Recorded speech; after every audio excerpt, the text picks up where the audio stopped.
EPA unveiling new emissions regulations on manufacturing this week, claiming that it will save billions in public health costs over time. But what's the real cost?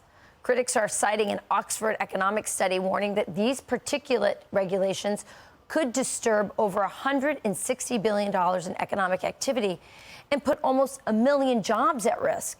Here to react is the National Association of Manufacturers CEO, Jay Timmons. Jay, thank you for joining us this morning.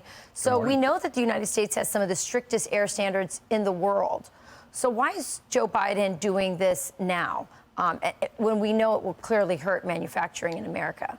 Yeah, not only do we have some of the strictest air standards, we have some of the cleanest air in the world, Rachel. And if you look at the continuum over the last several decades, we've all been working on a bipartisan basis to grow manufacturing investment and job creation in this country. I think of Bush 41 and Clinton and Bush 43 and Obama and all the trade agreements that they put in place to allow us to sell our products to markets around the world.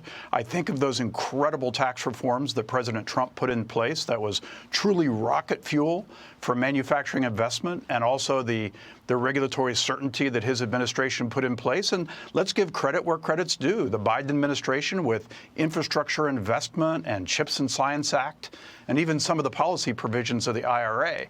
All of that is now in jeopardy because of the decision of the EPA to impose these radical 2.5 PM 2.5 standards on the American economy, and that will adversely impact manufacturing and cause us to make decisions that we don't want to have to make about where to invest our next dollar, which won't be in America. It seems like, and from what I'm reading, that 84% of all of the emissions come from non-industrial sources, like wildfires. So why aren't they focusing on that instead?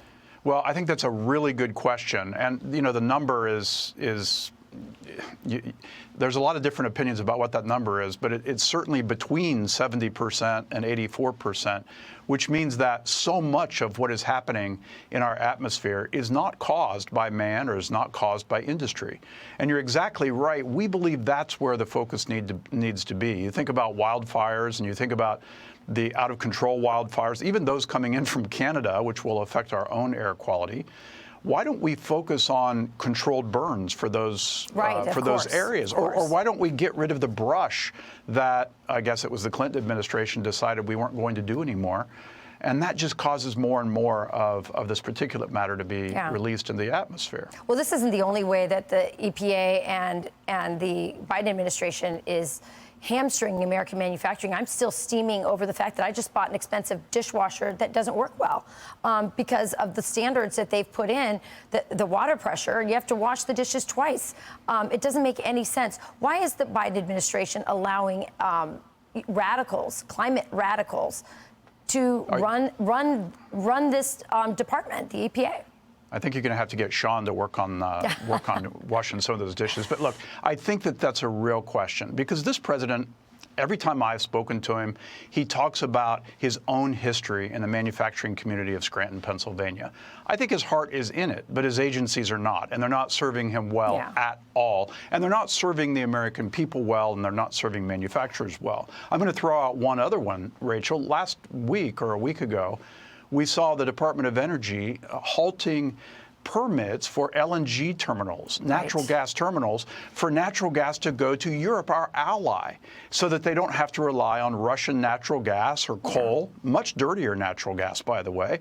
So if your goal is to clean up the environment and decarbonize, use clean American natural gas. It's a bridge to the future. It makes no sense. Yeah. But these are the types of regulations that are coming out of the administration that, frankly, make no sense. Will this hurt Joe Biden in the next election with people that you represent, people in manufacturing, laborers, unions?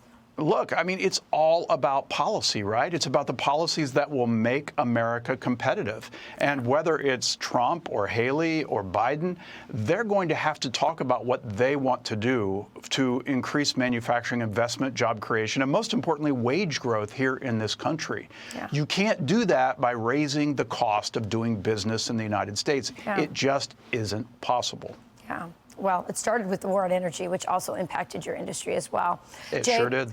Great talking to you this morning. I'm Steve Ducey. I'm Brian Kilmeade. And I'm Ainsley Earhart. And click here to subscribe to the Fox News YouTube page to catch our hottest interviews and most compelling analysis.